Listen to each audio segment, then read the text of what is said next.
tous et merci de vous être connectés pour ce webinaire. On va parler de Zero Trust et des lignes de défense et comment une approche Zero Trust peut vous aider sur vos lignes de défense. On a animé le même webinaire mardi en anglais, il y a eu pas mal d'interactions, donc n'hésitez pas, notamment à la fin de la session, vous avez un chat et vous pouvez poser vos questions, on prendra du temps pour y répondre. Je m'appelle Jonathan Fusner, je suis un des directeurs de Systentia et je suis accompagné aujourd'hui de Lucas Meyer qui est Product Owner sur la ligne PAM chez Systentia. Et donc Lucas interviendra en deuxième partie pour une démonstration de notre produit. Également ma collègue Valérie Gigou qui vous partagera en fin de webinaire un sondage et qui va m'aider à prendre les questions. On prendra du temps avec Valérie pour les lire et y répondre.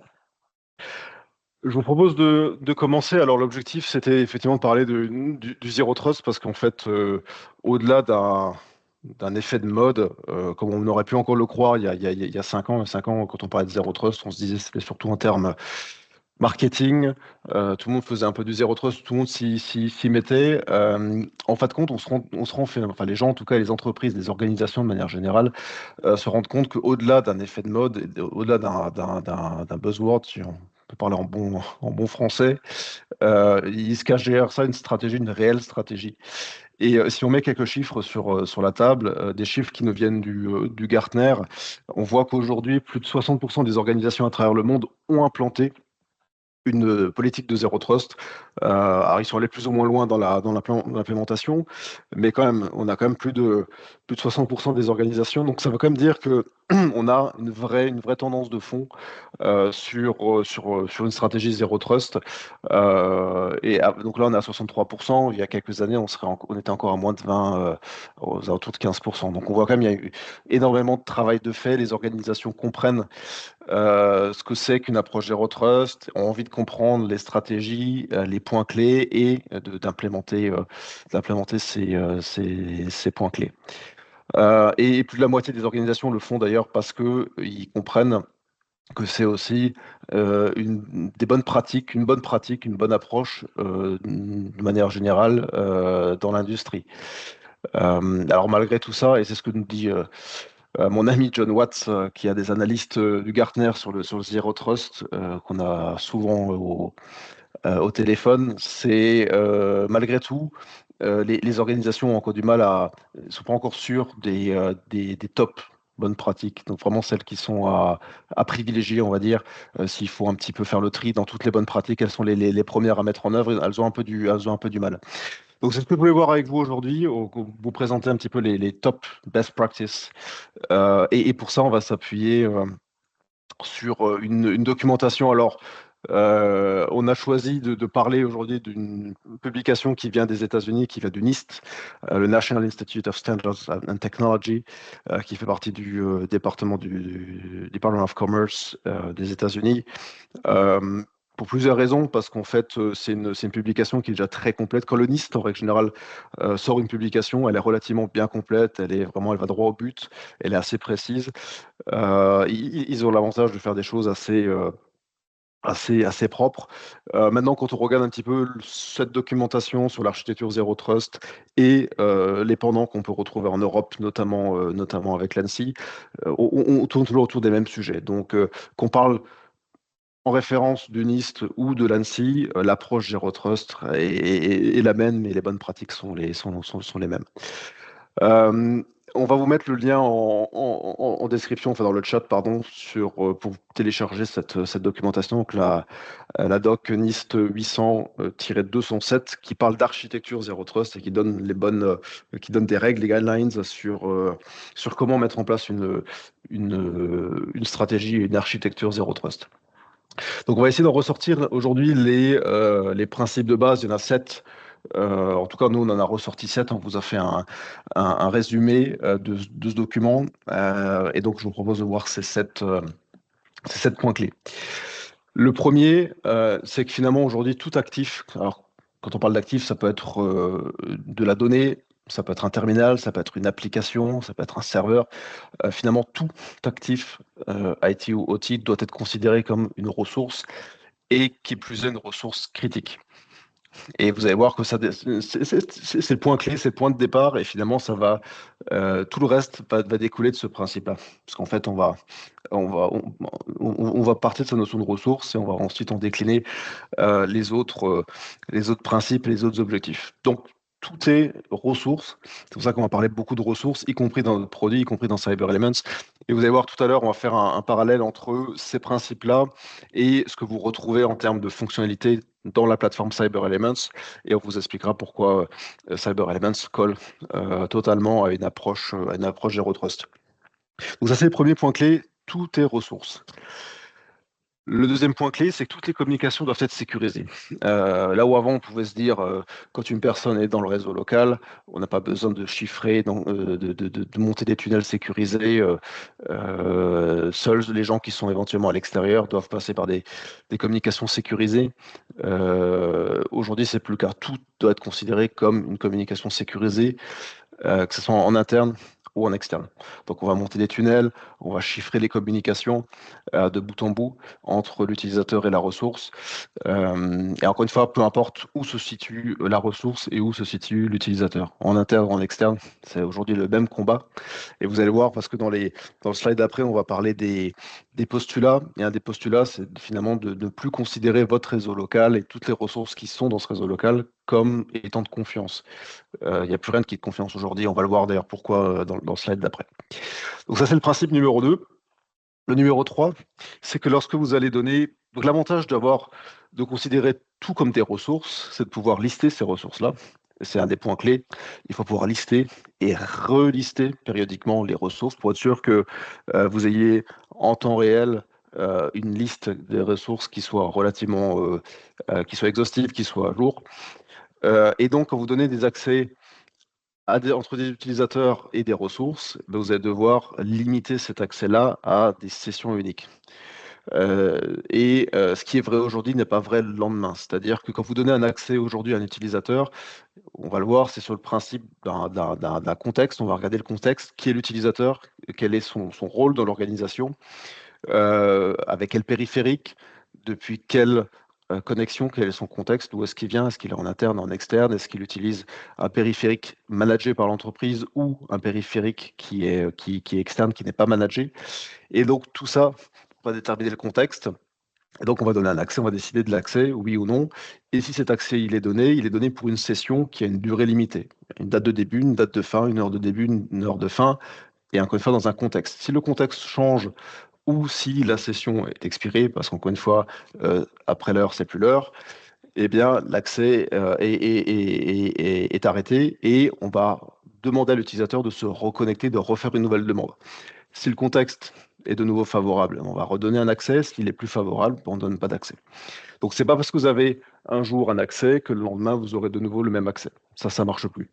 Le temps où on vous donnait un VPN et que vous pouvez vous connecter quand vous voulez à ce VPN et c'était ad vitam, ça c'est terminé. Parce qu'on n'a plus de contrôle. Et encore une fois, les choses qui sont vraies aujourd'hui ne sont pas forcément vraies demain. Le point suivant, et ça rejoint ce que je viens de dire aussi, hein, c'est-à-dire que l'accès est accordé en temps réel en fonction du comportement et du contexte.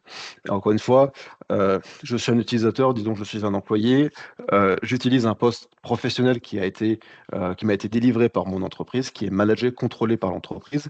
Je vais accéder à un ensemble de ressources. Par contre, si je sors de ce contexte-là, je vais chez moi, j'utilise mon Mac, disons, personnel, le contexte, il change parce que je suis à l'extérieur, peut-être même en dehors des heures classiques ouvrées de travail, et avec en plus un poste qui n'est pas maîtrisé par l'entreprise. Donc le risque, il est forcément différent, il est plus accru, et donc qui dit risque accru dit que le contexte doit s'adapter, et donc que l'accès doit s'adapter. Peut-être que dans ce moment-là, je n'aurai plus du tout accès, ou à seulement quelques ressources, là où avant j'avais, disons, un accès plein à l'ensemble des ressources auxquelles j'ai besoin. Peut-être que comme mon contexte a changé, j'aurai accès à d'autres ressources, peut-être moins de ressources. Parce qu'on considère que certaines ressources sont trop critiques pour donner un accès à l'utilisateur lorsqu'il est à distance ou lorsqu'il est connecté sur un poste qui n'est pas maîtrisé. Voilà. Donc c'est vraiment ce contexte-là qui qui va être la condition pour donner l'accès à une ou plusieurs ressources. Et encore une fois, ce comportement et ce contexte, il est vérifié en permanence. Et donc, si on voit le moindre changement, on peut révoquer quelque chose. C'est-à-dire, si tout d'un coup, on voit que l'utilisateur qui est derrière l'écran n'est plus le même, ou qu'il y a un changement parce que le périphérique n'est plus le même, encore une fois, on arrête. Donc, on analyse en temps réel pour être sûr qu'on donne le bon accès au bon moment à la bonne personne. Le point suivant, c'est qu'il faut pouvoir surveiller en temps réel et mesurer la sécurité de tous les terminaux, systèmes, services, donc de toutes les ressources. Donc, quand un utilisateur se connecte, on va être capable d'apporter, c'est ce qu'on fait avec CyberElements, d'apporter une supervision en temps réel. On est capable, comme quand vous êtes dans un parking, dans un supermarché, vous avez des caméras de surveillance, on enregistre en temps réel et vous avez un vigile qui va regarder, scruter les caméras. CyberElements fait ça en temps réel, de manière automatisée. On enregistre les sessions des utilisateurs qu'on considère critiques et qui se connectent à des ressources critiques. Et on est capable de définir ce qu'ils sont autorisés à faire, ce qu'ils ne sont pas autorisés à faire. Et le système peut détecter si on a un comportement qui est déviant et à ce moment-là prendre une action. Par exemple, prévenir un administrateur, friser, bloquer la session le temps que l'on vérifie, ou même fermer entièrement la session si on estime que le risque est trop important. En tout cas, prendre une mesure préventive avant que le mal soit fait. Et donc, pour pouvoir déterminer tout ça, il faut pouvoir surveiller et mesurer en temps réel, encore une fois, tout ce qui se passe sur les ressources. Et l'autre point, alors on revient sur un peu ce qu'on disait tout à l'heure, c'est-à-dire l'accès aux ressources qui est conditionné à un contexte. Il est aussi conditionné à la bonne authentification et à la bonne autorisation. L'authentification, c'est pas simplement demander un identifiant et un mot de passe, c'est pouvoir aussi rajouter des éléments supplémentaires par-dessus, ce qu'on appellerait vulgairement du MFA, hein, d'authentification multifacteur, pour être sûr que la personne qui est derrière l'écran est bien celle qu'elle prétend être et qu'elle puisse bien le prouver, encore une fois, par un élément supplémentaire au-delà du mot de passe et du compte d'accès. Et pour appliquer ça à chaque accès ressource. Encore une fois, c'est important. C'est pas parce que vous êtes authentifié une fois au début de votre session que ça va durer toute la vie, ou même jusqu'à la fin de la journée, disons. Encore une fois, la philosophie du Zero Trust, c'est dès que l'utilisateur souhaite accéder à une nouvelle ressource ou réaccéder à la ressource auquel il a déjà accédé précédemment, eh bien, c'est le réauthentifier. Alors après, on a des mécanismes pour pas forcément perturber l'utilisateur, on est capable de faire ça de manière silencieuse en tâche de fond, mais on applique quand même ces principes-là pour être sûr que dès qu'il y a un accès à une ressource, on vérifie que la personne qui est à l'écran est bien celle qu'elle prétend être. Et le dernier point, c'est ce que je disais en préambule, quand on considère tout comme une ressource, il faut pouvoir collecter des infos pour être sûr que tous vos actifs soient bien connus. Encore une fois, alors en anglais, on dit it's like doing the laundry, it's never done. C'est comme quand vous faites votre linge, vous n'avez jamais fini. Il y a toujours du linge sale dans le panier à linge et il faut toujours le laver. Là, c'est pareil. Vous avez toujours besoin d'aller vérifier que tous les actifs, vous les connaissez, vous les maîtrisez. Vous n'êtes pas à l'abri que, de manière détournée, par rebond, vous avez éventuellement une personne qui va créer une nouvelle ressource. Ça peut être typiquement un serveur qui va provisionner, vous n'êtes pas au courant, et puis ce serveur-là va servir de rebond pour faire autre chose.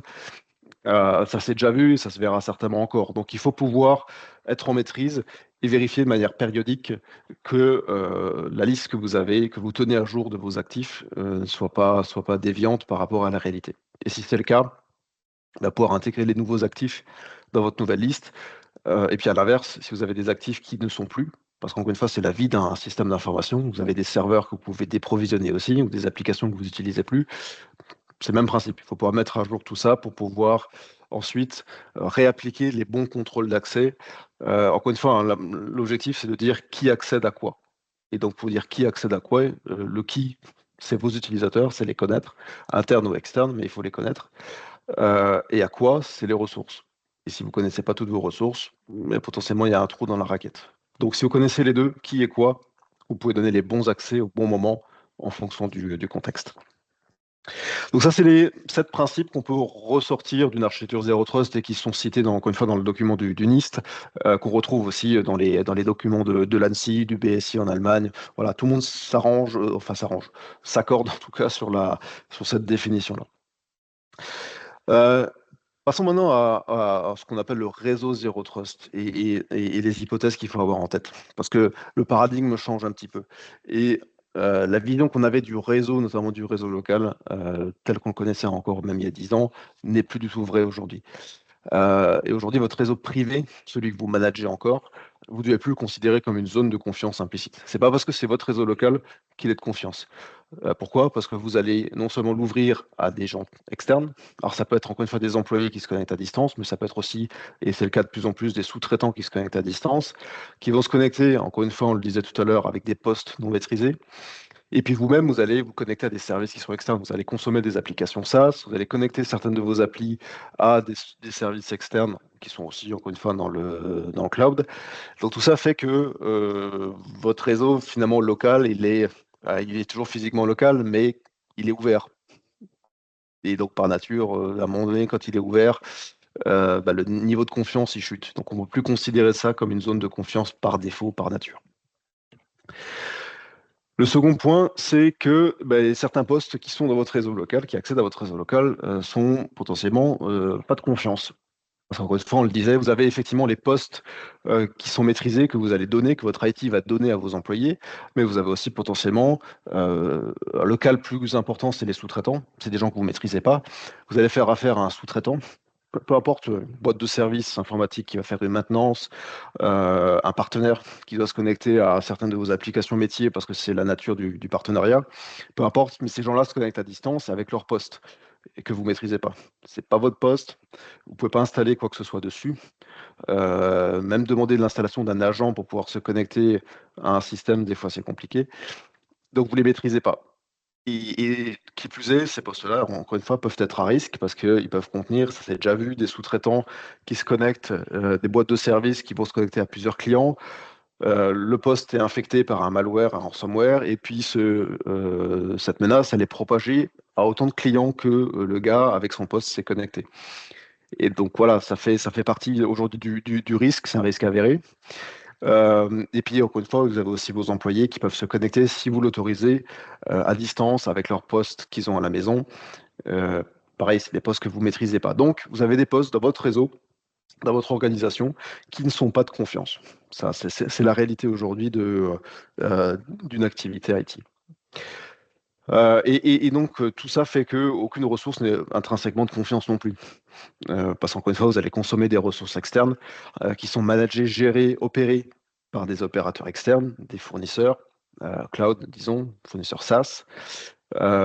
Et puis, vous avez vous-même des applications que vous utilisez qui sont des fois, qui vont consommer des services externes, même s'ils sont installés chez vous, ils consomment des services externes. Et donc, tout ça crée des brèches, des risques, et donc on ne peut plus considérer qu'une ressource aujourd'hui est de confiance. Euh, alors ça peut être un peu anxiogène, hein, j'en ai conscience, mais le fait est que c'est la réalité et elle est faite aussi parce qu'aujourd'hui on a de plus en plus on a ce contexte-là des gens externes, on consomme des applications SaaS. Alors ça aide beaucoup parce que les gens ont plus besoin d'être physiquement chez vous pour pouvoir se connecter et consommer un service. Et puis vous avez accès à beaucoup plus d'applications. Mais la contrepartie, c'est que le contexte interne à l'organisation change et donc la sécurité et les risques aussi. Donc, le point suivant, c'est que toutes les ressources, ce que je disais, de l'entreprise ne se trouvent pas forcément sur votre infra, en tout cas qui n'appartiennent pas forcément à votre infra. Encore une fois, vous consommez un service dans le cloud, le service il est chez l'opérateur cloud, il est opéré, hébergé par l'opérateur, il ne vous appartient pas. Donc vous n'avez pas forcément la maîtrise dessus, ou en tout cas la maîtrise de la sécurité. C'est propre à l'éditeur. Ça, c'est un point clé. Donc il y a aussi cette notion de ressources externes qui intrinsèquement n'est non plus pas de confiance. Euh, et donc, la conclusion un peu de tout ça, c'est que finalement, les sujets, les actifs de l'entreprise qui accèdent à distance ne peuvent pas non plus entièrement faire confiance à leur propre réseau local. On le disait, vous avez un partenaire, un sous-traitant qui se connecte, son poste, ou peut-être même le réseau sur lequel il est peut-être infecté, et puis par effet de bord, il va propager ça sur votre réseau. Encore une fois, ça c'est déjà vu, ça fait partie des enjeux qu'on voit régulièrement. Et c'était l'avant-dernier point. Et le dernier point, donc tous les actifs et les workflows qui circulent entre l'infra de l'entreprise et l'extérieur doivent faire l'objet d'une politique et de la carte de sécurité. C'est ce qu'on disait. À partir du moment où vous consommez des ressources qui sont extérieures, il faut pouvoir avoir un niveau de sécurité et garantir ça. Donc il y a aussi des enjeux de politique et de cadre avec vos sous-traitants, vos fournisseurs qui doivent être mis en place. Il faut à un moment donné pouvoir s'aligner sur un minimum, un standard de sécurité, parce que sinon on s'en sort plus. Donc voilà les hypothèses d'un réseau Zero Trust, en tout cas les hypothèses de base qu'on peut en tirer. Le Zero Trust, quand on regarde un peu les cas d'usage, il s'applique, alors plein de cas d'usage, hein, mais on en ressort essentiellement trois, c'est les trois plus gros. C'est l'accès distant. Alors, encore une fois, que ce soit vos employés qui se connectent à distance, mais vous aussi qui sortez vers le cloud. Encore une fois, vous consommez des applications, vos employés qui se connectent à distance avec leur propre équipement. Tout ça, c'est un des cas d'usage où il faut absolument appliquer des politiques Zero Trust. Encore une fois, le bon accès au bon moment à la bonne personne et on vérifie en permanence. Le deuxième cas, c'est forcément les accès à privilèges. C'est d'autant plus vrai que ce sont des gens qui vont se connecter à des ressources beaucoup plus critiques, qui vont pouvoir faire des actions à privilèges d'administration. Donc il faut pouvoir en plus analyser en temps réel tout ce qui se fait et détecter éventuellement un comportement déviant. Et le troisième, qui peut englober d'ailleurs le deuxième, hein, c'est les prestataires externes, encore une fois, des MSP, des sous-traitants de manière générale, qui se connectent avec leur propre périphérique, qui vont consommer certaines de vos ressources, qui vont pouvoir se connecter à des ressources à privilège. Encore une fois, un sous-traitant qui est chargé d'aller faire des actions d'administration, il aura besoin des privilèges. Et c'est un gars qui va se connecter à distance, encore une fois, qui est externe à votre organisation, avec un poste qui n'est pas maîtrisé. Donc c'est vraiment le cas où il faut être le plus vigilant. C'est souvent, quand on regarde un peu la typologie des clients Cyber Elements, souvent le premier cas d'usage que les organisations veulent couvrir, c'est celui-là. Parce que c'est le risque le plus important, c'est celui qui est le plus visible. Donc c'est celui qu'il faut absolument traiter, couvrir en premier. Et ensuite, couvrir les autres, les administrateurs internes, ceux qui sont en privilège, les accès distants des employés, etc. Mais quand on regarde un peu l'ordre, quand on implémente une plateforme de Zero Trust comme celle de Cyber Elements, on commence souvent par le cas d'usage des prestataires externes. Un autre élément qu'on a voulu mettre ici en avant, c'est parce que c'est souvent le cas en fait quand on regarde un peu les prospects avec lesquels on parle, on a souvent cette on a cette comparaison entre cette vieille approche VPN et une approche Zero Trust. On a des prospects qui nous disent bon, on a un VPN en place, ça devrait suffire, ça fonctionne, pourquoi changer? La réalité, c'est qu'en fait, vous allez donner avec un VPN, vous allez donner un accès à un poste, et ce poste-là, vous allez le connecter sur un réseau. Et donc là, ça ouvre, forcément, vous l'imaginez, à plein de dérives. La première, c'est qu'encore une fois, si ce poste est infecté, et comme il est connecté à un réseau, il va pouvoir forcément infecter, par effet de bord, le réseau, votre réseau, en tout cas sur lequel vous avez connecté ce poste-là. Donc c'est une porte ouverte, évidemment, très grande. Il y a un risque très grand. Et l'autre élément, c'est qu'à partir du moment où votre poste est connecté au VPN, vous ne savez pas ce qui se passe. Vous savez que la personne est connectée, qu'elle a monté son VPN, que le tunnel est bien monté, mais par contre, ce qui se passe derrière, vous ne le savez pas. Où est-ce qu'elle va? Quelles sont les différentes ressources qu'elle essaie de joindre? Vous n'en avez aucune idée. Et puis, quand elle est connectée à une ressource, vous ne savez pas ce qu'elle fait dedans. Et puis évidemment, vous n'avez pas de contrôle non plus. Le contexte, l'analyse du poste, les workflows d'approbation, tous ces systèmes-là de contrôle, ça n'existe pas sur un VPN. Même si certains peuvent vous dire on a des VPN Zero Trust, la réalité c'est que ce sont des VPN un peu arrangés. Où on va vous donner la possibilité de restreindre l'accès non pas à un réseau, mais peut-être à un sous-réseau ou encore plus fin à certaines ressources d'un réseau. Mais il n'empêche que, au-delà de ça, vous n'avez pas de contrôle fin du contexte et de ce qui se passe en temps réel. Donc, quoi qu'il arrive, un VPN, on peut le tirer comme on veut, ça reste une solution extrêmement limitée. En tout cas, c'est pas une solution de Zero Trust. Là où effectivement une solution de Zero Trust va vous apporter en complément le contexte, encore une fois, qui accède à quoi, quel est le contexte, quel est le poste, est-ce que le poste est sain, est-ce qu'il respecte un certain nombre de politiques qu'on aura définies. On va donner accès aux ressources, encore une fois, et pas à un réseau. Donc, on va vraiment monter dans les couches et on va connecter l'utilisateur. On va monter des tunnels à la demande vers des applications, vers des ressources, et non pas vers un réseau. Et encore une fois, en fonction des ressources et de la personne, on va pouvoir enregistrer et analyser en temps réel ce qui se passe. Donc, vous avez quand même une sécurité qui est quand même bien plus forte qu'avec un VPN. Quand on regarde un peu les différentes alternatives, toutes les solutions qui existent sur le marché, parce qu'on en voit beaucoup, on a évidemment vos VPN, enfin des solutions de VPN, des solutions de prise en main à distance, comme des TeamViewer par exemple. Mais il n'empêche que toutes ces solutions-là, elles ne couvrent pas tout le spectre de ce qu'on attend d'une solution de Zero Trust. Quand on regarde les grandes thématiques, la gestion des identités, on n'a pas de gestion des identités en tant que telle avec une solution de VPN, avec une solution d'accès à distance comme une solution de Zero Trust, comme une solution comme TeamViewer par exemple. L'authentification, même si on authentifie éventuellement avec un identifiant mot de passe et éventuellement un MFA, ça reste relativement faible. On n'est pas capable d'analyser le comportement de la personne comme nous, on saurait le faire sur notre plateforme. On n'est pas capable de faire ça en permanence. Une solution de VPN va vérifier une première fois au login la connexion, puis ça s'arrête là. Nous, on va le faire en permanence. C'est pareil pour les politiques d'accès, l'accès distant qui est natif, etc. Donc, évidemment, on prêche pour notre paroisse, mais on a quand même essayé de mettre en lumière la vérité sur ces différentes solutions. Il y en a qui couvrent certains sujets, il ne faut pas se le cacher.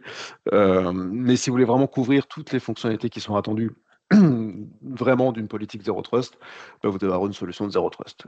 C'est quand même un fait et une réalité.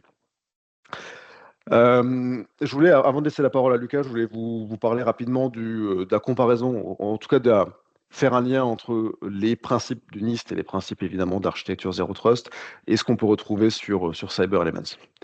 Si on prend les trois premiers principes, donc le fait de considérer tout comme une ressource, de sécuriser chaque accès et de limiter encore une fois des sessions, évidemment, ça, on le fait dans Cyber Elements. Le premier élément à bien comprendre, c'est l'architecture qui est vraiment unique à notre plateforme. Vous avez ce qu'on appelle une architecture double barrière. Vous avez deux composants. Vous avez d'un côté le contrôleur, de l'autre côté la gateway. Le contrôleur qui est hébergé par Cyber Elements et qui est le point d'entrée de tous les utilisateurs, qui va être un peu l'aiguillon qui va dire qui peut accéder à quoi. Et la gateway que vous allez déployer chez vous, vous pouvez en déployer autant que vous voulez dans les différents réseaux, data centers, dans des clouds privés, publics, peu importe. La gateway, elle est là pour finalement, comme son nom l'indique, aller, à un moment donné, quand l'utilisateur veut accéder à une ressource, eh bien, la gateway va être en charge d'initier la connexion vers cette ressource et de renvoyer le flux au contrôleur et à l'utilisateur. Et ce qui est important de comprendre, c'est qu'on est sur un mode de flux qu'on appelle flux sortant. C'est-à-dire que vous avez uniquement la gateway qui va communiquer avec le contrôleur et pas l'inverse. Et c'est un port unique qui est le 443, donc c'est un port relativement standard. Ce qui fait que même si vous avez éventuellement une faille, une attaque sur le contrôleur, il n'y a pas moyen d'aller rentrer sur votre réseau local. C'est uniquement du flux sortant.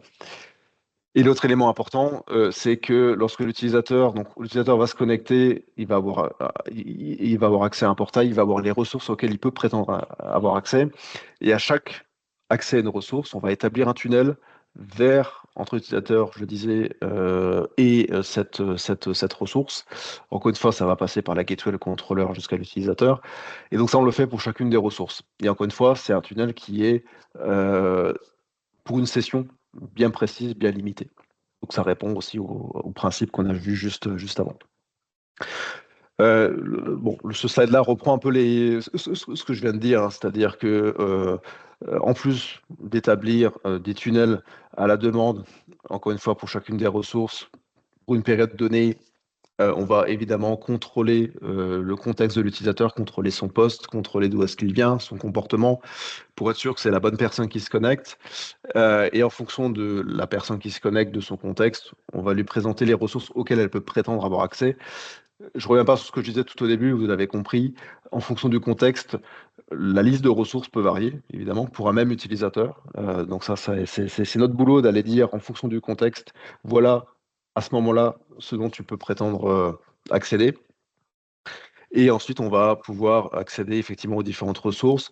On va faire aussi ce qu'on appelle des protocol break, donc de la rupture protocolaire. On va pouvoir afficher dans le navigateur de l'utilisateur la ressource directement dans un mode HTML5. Et donc, on fait de la rupture. Admettons que la ressource accédée, c'est une ressource, disons, c'est un serveur Windows en RDP. Eh bien, on va entre la ressource et l'utilisateur, il va y avoir au milieu une rupture protocolaire. On va convertir le flux RDP vers de l'HTML5 et vice-versa. Donc, ça va aussi permettre d'isoler l'utilisateur. Encore une fois, l'objectif, in fine, il est de pouvoir isoler la ressource de l'utilisateur, faire en sorte qu'il n'y ait pas de communication directe. Et ça, on le fait avec la double barrière, la rupture protocolaire. Et donc, même s'il y a une menace sur le poste de l'utilisateur qui se connecte, il n'y a aucun moyen de propager cette menace sur la ressource. Et ensuite, sur les autres éléments, pardon, les 4 autres points, l'analyse dynamique en temps réel, la surveillance de toutes les sessions et l'authentification, c'est tout ce qu'on sait faire dans la partie authentification et accès. Donc on donne des accès granulaires, on est capable évidemment de connecter les utilisateurs en fonction de là où est-ce qu'ils se trouvent. Ça peut être un annuaire AD, ça peut être un Azure AD, ça peut être une base locale. On fournit aussi dans CyberElements une base locale. C'est très apprécié des clients, notamment quand on traite le cas des sous-traitants. C'est-à-dire que vos employés ont des comptes pour se connecter qui sont des comptes stockés dans l'AD. Par contre, les gens externes à l'organisation, eux, on leur crée des comptes dans une base locale à CyberElements. Donc, on a une distinction très claire entre les internes et les externes. Lorsqu'ils se connectent, évidemment, on va les authentifier de manière forte. Et ensuite, lorsqu'ils se connectent à des ressources, on est capable de faire de l'authentification, de rejouer l'authentification automatiquement, donc de faire du SSO, de la fédération. On a un coffre-fort, on va stocker tous les éléments. Lucas en parlera tout à l'heure. Et évidemment, on fait de l'enregistrement de sessions. Voilà, tous ces éléments-là qui finalement vous permettent de cocher les cases sur les différentes bonnes pratiques qu'on vient de voir. On a déjà passé une bonne demi-heure. Je vous propose de passer à la démonstration de Lucas. Bien. Lucas. Non, normalement, vous devriez tous voir mon partage écran et je vous propose de directement débuter avec un rapide tour sur la console d'administration du produit. Donc, le produit, devant gérer des utilisateurs, des ressources, on doit bien à un moment les déclarer. On a une première bulle ici, fournisseur d'identité, qui va permettre justement de déclarer les différents référentiels de vos utilisateurs, que ce soit des référentiels locaux, donc directement gérés par la solution. On va pouvoir déclarer des utilisateurs, des groupes d'utilisateurs, des référentiels externes, un serveur OpenLDAP, un AD, voire même de la fédération d'identité avec le protocole SAML v2. Une fois que nous avons notre base d'utilisateurs, ce qu'on va vouloir leur mettre à disposition, ce sont des accès à nos ressources internes, à nos applications internes. Et pour ça, on va pouvoir déclarer l'ensemble des applications, que ce soit des applications que nous appelons standards, donc donner un accès à l'utilisateur sans forcément devoir l'enregistrer, le superviser tout au long de sa session. Pour ça, on propose une liste assez conséquente avec les protocoles les plus standards, mais aussi des protocoles permettant au final de rediriger presque n'importe quel protocole TCP, UDP. Mais on peut aussi traiter le cas d'utilisateurs dits privilégiés. C'est plutôt des administrateurs, des prestataires externes qui vont agir, interagir avec des systèmes sensibles. On peut aller de l'AD à un serveur de messagerie, par exemple. On peut aussi se dire de réaliser des tâches d'administration dans un contexte de silotage AD. Tous ces éléments-là sont plutôt traités par les applications privilégiées qui vont assurer cet enregistrement au cours des sessions. Et chacune des applications, nous allons pouvoir indiquer précisément quel serveur, quel port est concerné pour accéder à l'application et respecter ce principe de Zero Trust où on va donner l'accès uniquement à la ressource et non pas à un réseau plus complet de manière grande ouverte.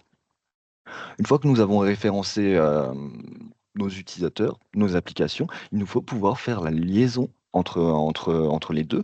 Et pour ça, notre produit, on gère des politiques d'accès. On va pouvoir indiquer que pour tel groupe utilisateur, nous allons avoir accès à telle application, mais aussi passer par tel ou tel site. Un site qui peut être géographique. Admettons, vous avez plusieurs bureaux succursales répartis dans la France ou dans le monde. Vous pouvez faire en sorte que l'utilisateur puisse accéder à des applications qui se situent sur un premier site et d'autres qui se situent sur un autre site, mais on peut aussi avoir des sites dits logiques, par exemple avec des cloisonnements VLAN ou que dans votre gestion interne de votre IT, vous avez des segmentations rigides entre différents niveaux. Le contrôleur étant le composant central, le contrôleur peut, avec CyberElements est géré et managé par Systantia. Dès lors que les gateways y ont accès, vous pouvez connecter n'importe quel site distant. Je vous propose maintenant de basculer très rapidement côté utilisateur. Pour ça, ce qu'on va faire, on va se connecter avec ce qui est le plus exploité par nos clients, qui est un portail web de connexion. Et nous allons donc nous connecter avec un compte utilisateur. Et sur ce compte utilisateur, en plus du login mot de passe nécessaire, il y aura un MFA. En l'occurrence, le MFA, pour la démonstration, c'est un TOTP, un code à 6 chiffres qui tourne toutes les 30 secondes, mais on supporte d'autres types de codes ou de MFA, que ce soit de l'OTP envoyé par mail ou SMS, des clés de sécurité FIDO2, de l'authentification par certificat, voire même s'interconnecter avec la quasi-totalité des solutions de MFA du marché à l'aide d'un connecteur Radius. Donc là, pour cette démonstration, je viens de recevoir un gros message rouge qui était prévu, je vous rassure. Pourquoi? Parce que lors de l'authentification, mon poste utilisateur a été contrôlé, vérifié. Parce que on ne fait pas confiance à l'utilisateur, mais on ne fait pas aussi confiance au poste sur lequel est l'utilisateur. Et en l'occurrence, si je regarde les conditions d'accès, je vois que c'est une condition d'accès pour Trusted Endpoint qui n'a pas été contrôlé, vérifié, parce que ce poste a été détecté par le produit comme étant un poste non maîtrisé par la DSI. Je vais donc simplement juste basculer et exécuter un petit script qui va permettre de placer euh, quelques signatures sur la machine pour que le produit maintenant le considère comme étant un poste maîtrisé par la DSI.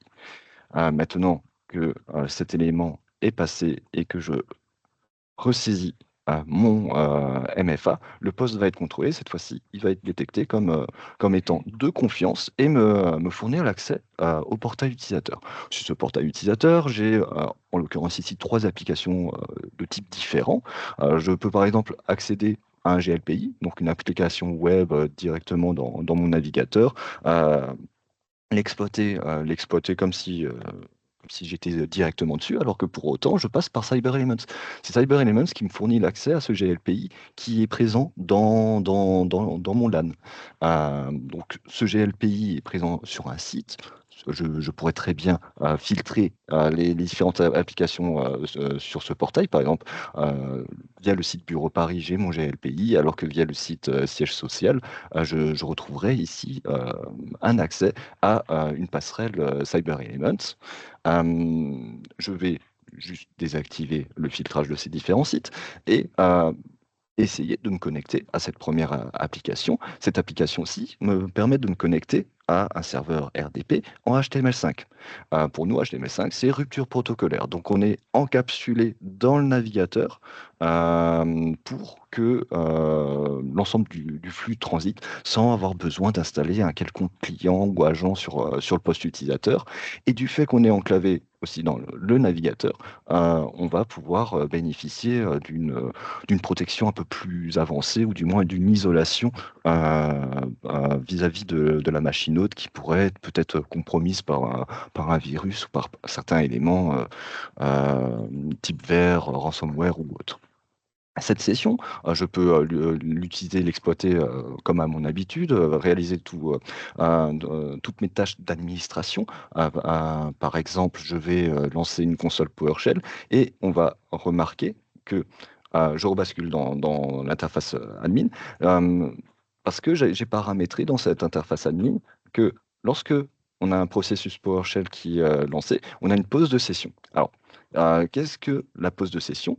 Si je vais dans mon centre de contrôle pour justement avoir un œil sur toutes les sessions en cours, je distingue ma session actuelle, sauf que cette session, si je la survole, a été mise en pause. Par mise en pause, c'est En tant qu'utilisateur, je n'ai plus aucune capacité d'interaction avec la session. J'ai cette fenêtre qui m'indique que la session a été bloquée, mais je ne peux plus agir dessus. Jusqu'à ce qu'un administrateur, dans sa console d'administration, clique sur reprendre la session. Auquel cas, si je rebascule côté utilisateur, je peux exploiter ma session. Mais admettons ici, la session a été mise en pause de manière automatisée parce que le processus PowerShell a été détecté. En tant qu'administrateur, je pourrais me dire, je vais peut-être essayer d'agir sur la session, non pas simplement bloquer l'utilisateur ou autre, mais je peux directement rejoindre la session de l'utilisateur et être au final à 2 personnes sur une seule et unique session en cours. Je pourrais aussi très bien, en tant qu'administrateur, mettre fin à ma session directement, ou du moins à la session de l'utilisateur. Donc là, la session va pouvoir basculer par la suite du côté des archives. Les archives, c'est l'endroit dans le produit où nous stockons l'ensemble des enregistrements passés qui ont eu lieu. Donc par enregistrement, on comprend à la fois l'enregistrement vidéo, mais aussi l'enregistrement de toutes les métadonnées liées aux sessions. Donc par métadonnées, c'est par exemple là pour les sessions, la session que je viens d'ouvrir, admettons je recherche toutes les sessions où il y a eu le processus PowerShell qui a été lancé directement, la console me permet de ressortir l'ensemble des archives dans lequel le processus PowerShell a été lancé. Je vais visualiser la session que nous venons de fermer et on a au bout de 48 secondes l'ouverture de la session PowerShell et on a aussi quelques indications complémentaires qui nous indiquent quel utilisateur était connecté, qui s'est rajouté aussi. Là, en l'occurrence, on constate que l'utilisateur CUE admin s'est connecté, a interagi, a pris en main directement la session. On a les éléments, bien entendu, de quand est-ce que la session a été lancée, combien de temps, etc. etc. Et donc en bas, on a les événements qui ont été filtrés par rapport à la recherche faite précédemment. Si je clique sur le log ouverture de fenêtre Windows PowerShell, je suis directement redirigé dans la section de la vidéo qui est concernée par cet événement. Si je reviens du côté du portail utilisateur, donc cette fois-ci, je n'ai plus la session parce que côté administrateur, on a forcé la déconnexion de l'utilisateur. J'ai encore une fois une session ici qui me permettrait d'accéder à un autre serveur. Mais cette fois-ci, on a un dézouvrage rouge avec un cadenas rouge qui signifie en fait l'impossibilité pour l'utilisateur d'exploiter directement cette application. Il va devoir soumettre une demande d'accès. Donc, ça pourrait très bien être pour une intervention alors X, Y, Z, et je demande à avoir un accès, admettons, pour toute la fin de semaine, jusque dimanche compris. Je soumets ma demande et ma demande va devoir être contrôlée, observée par un administrateur, par un superviseur, pour m'accepter ou non l'utilisation de l'accès à cette application. Donc, on passe par un système de workflow. Je vais pouvoir voir la demande, éventuellement me dire que les informations d'accès sont plutôt correctes, même si au final je me dis que je souhaite limiter seulement à aujourd'hui et demain la possibilité d'accéder à cette application pour l'utilisateur. Je vais pouvoir valider et une fois que j'ai validé, sur le portail utilisateur, l'application est débloquée, nous avons le cadenas ouvert et si je l'exécute, je suis en capacité donc de m'y connecter. Cette fois-ci, on n'est pas sur une connexion vers un serveur Windows en RDP, c'est vers un serveur Linux en SSH, mais toujours dans le navigateur. On est toujours avec cette rupture protocolaire et bien entendu, si je lance quelques commandes, alors j'aime bien lancer des commandes réseau, si je reviens dans le centre de contrôle avec ma vue de superviseur administrateur, j'ai toutes les informations liées aux sessions en cours avec un retour, un enregistrement de ce qui se passe à un instant T. Par contre, jusque présent, les différents accès que j'ai réalisés en tant qu'utilisateur étaient des accès uniquement web uniquement dans mon navigateur. Et il y a une raison à ça, liée à ça. Peut-être que certains d'entre vous ont remarqué un petit détail, mais sur cette machine de démonstration, mon antivirus est désactivé. Donc s'il est désactivé, potentiellement, il peut y avoir des virus qui peuvent se propager ou des attaques qui pourraient être en cours. Et donc, du fait que le produit a détecté que cet antivirus était désactivé, il n'a proposé des accès uniquement web où nous avons une rupture protocolaire forte. Et aussi, on a désactivé la possibilité de réaliser des transferts de fichiers. Par contre, si maintenant j'active l'antivirus et pour forcer un peu euh, le produit à se réactualiser, je vais simplement me reconnecter pour que on aille vite sur la démonstration. Juste après avoir réactivé l'antivirus et réalisé le contrôle de poste, etc., que tout est ouvert, je vais maintenant avoir accès à d'autres applications. Donc, j'avais un accès conditionnel à ces applications dites lourdes, celles qui nécessitent l'installation d'un client. Mais ces dernières qui nécessitent l'installation d'un client me permettent, au final, de directement pouvoir exploiter des applications présentes sur mon poste en dehors du navigateur. Donc, soit des applications standards telles que celle qui est en train de s'exécuter en RDP, donc toujours avec de l'enregistrement, forcément, et ces applications qui se lancent à partir de mon poste. Si ici je réduis, donc là, pardonnez-moi, si je réduis cette fenêtre, nous allons pouvoir observer que la connexion est en fait sur localhost. Sur localhost avec un port qui signifie pas grand-chose. En fait, c'est d'autres clients qui est installé sur le poste de l'utilisateur qui se connectent au contrôleur et qui établit un tunnel sécurisé pour rediriger les quelques flux nécessaires aux différentes applications que l'utilisateur va lancer, exécuter. On retrouve ce principe aussi avec les applications SSH ou bien avec n'importe quelle autre application. Par exemple, maintenant que je suis sur un poste maîtrisé avec l'antivirus actif, j'ai accès potentiellement à une base de données, Microsoft SQL. J'ai là l'agent le client qui se mettait en route et je peux maintenant accéder à cette base de données, réaliser mes tâches d'administration. Donc là, on est peut-être plus dans un modèle dit IT, mais en outil, on pourrait très bien se connecter à des automates, ou des sondes, peu importe ce que c'est, tant qu'on fonctionne en UDP ou en TCP. Donc, pour résumer, contrôle de l'utilisateur avec le mot de passe, plus MFA, plus des référentiels d'identité qui peuvent être variés. Contrôle du poste utilisateur. Pour être certain que toutes les conditions sont ouvertes pour lui fournir les différents accès. Ces accès peuvent être dits HTML5 donc dans le navigateur ou bien sur le poste client et avec un chiffrement qui va du poste utilisateur jusqu'à la gateway, donc de bout en bout pour notre produit.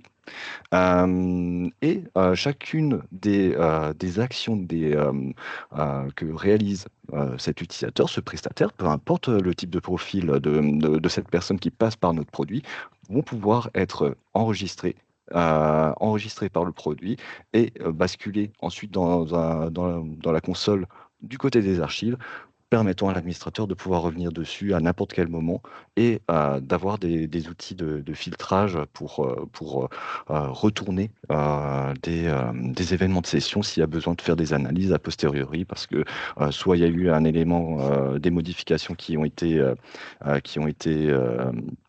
destructrices pour certains services, ou soit parce qu'il y a eu des erreurs humaines et qu'on doit rétablir une situation en comprenant comment est-ce qu'on en est arrivé à un instant T.